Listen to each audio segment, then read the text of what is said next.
Heat 13, Lee in grid 3. Davis on the inside is a quick starter. Chris Morton, as always, a gritty competitor. Heat 13.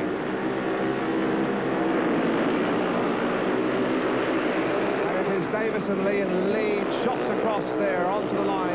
In the third place, just moving around the outside, it was Steve Bastable.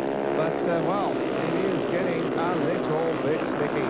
As Michael Lee leads, Davis is second. In third place now, Chris Morton. And really, it's getting a little bit of a farce now because it's just impossible to get by after the first corner. Gating now imperative.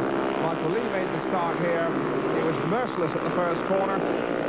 John Davis is in second place, and he'll be anxious to hang on in there because he could still be in the top 5 placings, which would bring extra prize money into the last lap. Remember, they're all really top-class performers. The elite of Speedway taking it very steadily. It is really a testimony to their skill and ability that they can still go as quick as this in these conditions. Michael Lee wins. Second place, John Davis. Third place, a long way back, was Chris Morton, who must have got a faceful on the first turn.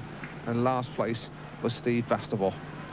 Michael Lee, that's 4 wins, so he's putting the pressure on his other co-leaders, Dave Jessup and Dennis Sigalos.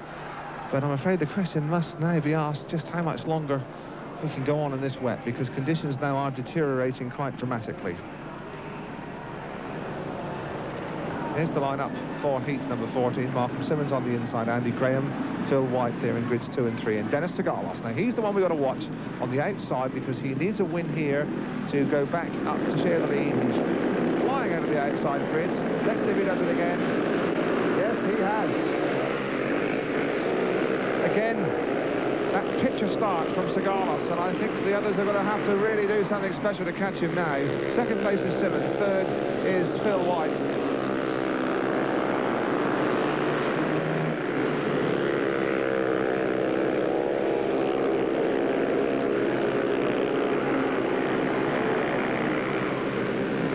Well, Sigalos has really made a name for himself this year. He arrived last season in British Speedway virtually unknown, although he had a fair amount of experience on the west coast of the USA and had in fact ridden in Sydney, Australia. But he's made tremendous strides in, what, a little over 18 months. And now he can really claim a place up among the top-ranking riders in the world of Speedway. And winning this Grand Prix would really establish himself and make the rest of the world sit up and take notice. He is going to win Heat 14 by the proverbial mile. Absolutely in command. He wins it. 3 points from him. Malcolm Simmons is second. Third, a long way back, was Phil White. A gallant Phil White, it must be said. But there's Dennis Sigalos, unbeaten. And, well, as conditions, well, are not getting any better. We look up our programme and see that he has to meet Michael Lee and Dave Jessup in what is scheduled to be the last race of the night, and that should be some climax. David Jessup moving up for Heat 15. He knows that Sigalos and he knows that Michael Lee have already won their 4th outing. This is his scheduled 4th programme ride. He must win it to keep up with them and then face a showdown in the last race programmed on this evening's race card. And in heat number 15, he's got 1 or 2 lively customers on his inside. You'll see David's on the outside here.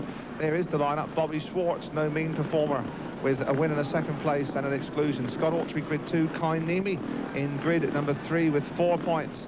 And Jessup, again, will be looking to his razor-sharp reflexes and that tremendous starting ability to get him clear up to the first corner, because it's virtually impossible to come from the back from behind once you get behind. Heat number 15, watch for Jessup on the outside, and just watch for Bobby Schwartz, because he'll put himself around at the first corner if he gets up with the lads too on the inside. And it is in fact Schwartz who gets away. Schwartz leading it. In 2nd place it is Jessup.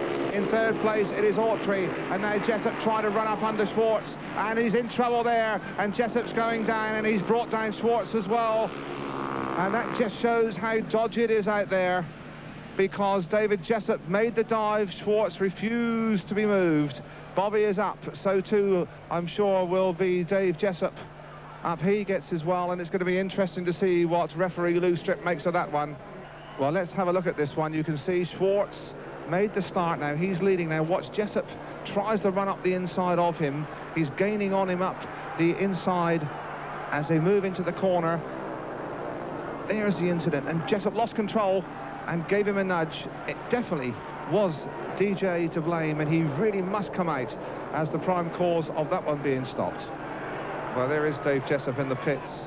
You can see absolutely covered in mud, not looking at all happy, because that exclusion, and the referee has said no way he'll go back in as the cause of the stoppage, and that really must have cost him his chance in this Berger Grand Prix final.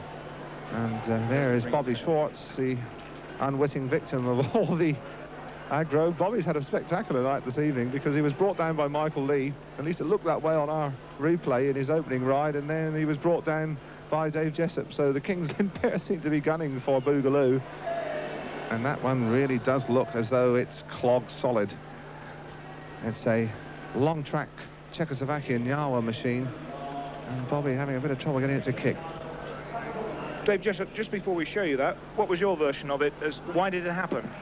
Well, actually, I was obviously second chasing Bobby there, going down the back straight, and well, going into there with a very, very dirty face and face mask and goggles, and with the extra lights due to the television were sort of pointing straight in the eyes. And as I got to the corner, I wasn't too certain if anybody sort of slid off, or Bobby sort of closed the gap, and there just wasn't enough room visually. Well, we'll show you exactly what happened now, having got your version. Here you go. What about this, Dave?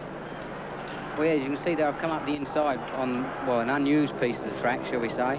And I've got on the inside of Bobby here, and, you know, at the moment we're going in nicely, you know, but all of a sudden I think I'm not certain if the corner's there or not, you know, and I've put my leg inside the track.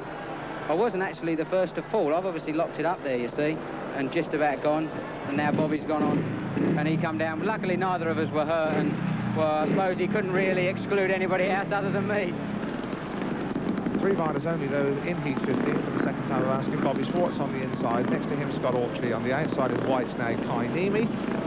Schwartz made a super start before all the fuss and bother on the first time of asking. Let's see if he can repeat that. The White did seem to be clogged up a bit after the spill. But again, it's another tremendous start from Schwartz. In second place it is Autry, in third place it is Niemi. And Bobby Schwartz confirming that come hell or high water, doesn't slow him up.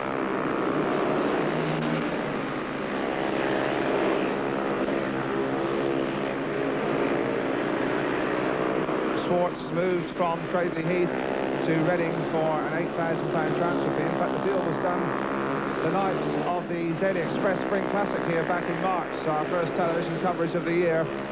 He really has been a key figure in Reading's championship push this year. Tremendously popular character, determined, a showman, great guy for the races, and a big favourite of the British fans. And we reflect that he was controversially excluded in his first ride, and this is going to be another win for him. And apart from that exclusion, he might well have been up there with the lads, because now he has scored 8 points from 3 starts.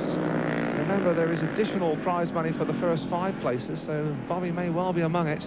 Second place there was Scott Autry, the holder well out of contention, looking at a shadow of himself this evening, and third place was Kai Niemi. But Bobby Schwartz, 20th, how do you see it going? Well, hopefully I'll win it, of course, but it's going to be a real tough heat. And it seems like every big meeting I'm in, it always comes down to the last heat. But, you know, that's the way it goes, but hopefully I'll win it. I've been getting out of the gate fairly good, and hopefully I'll win it. You have been starting very well indeed. What are you putting that down to at the moment? Well, just good reflexes, I would say. What is it like? Is it getting progressively worse out there? Yes, it is. It's like a swimming pool right now. It's really, really muddy. When you go into the first corner, you just slide right off the line and you hit right on the outside. And just hopefully, you know, you make it in the front. If you get in back, you get half filled, then you can't see. Well, Michael Lee's been going well in this meeting, so do you think it's all going to rest on the gating? Yes, I definitely think so. Dennis Sigalos then seeking what could be the most important win of his international career so far. We must remember that he has considerably more qualifying points, and they do count. He against Michael Lee, who had an unhappy qualifying time, only has 7. So really and truly, Sigalos must start favourite here. Dave Jessup of course, has had 3 wins and an exclusion. And we must also look for Alan Graham on the outside, because he'll be looking for points, because he's on 9 points and he could move up into 2nd place overall, or indeed 3rd place. We will only have a run-off if 2 riders finish identically on top scores with their premium points to count as well. I know it sounds complicated. I'm sure it's going to work out. Heat 20, there's the lineup. Sigalos is in grid 3, Michael Lee's in grid 2. They're the 2 really it's all about. Whoever of those 2 wins it could wrap up the title, but Lee, if he wins, because of his low score in qualifying points, might still have the title snatched from him by Sigalos if he finishes in 2nd or 3rd. Very complicated. Let's see if we can sort it all out here without any recourse to the slide rules in Heat 20.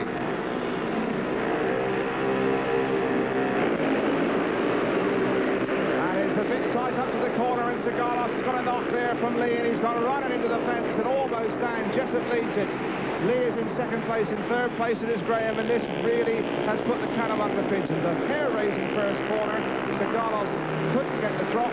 Jessup now leads. Lee's in 2nd place. In 3rd place it is Alan Graham. And this could mean a run-off by our slide rule reckoning, because Sigalos is last and Jessup's in front.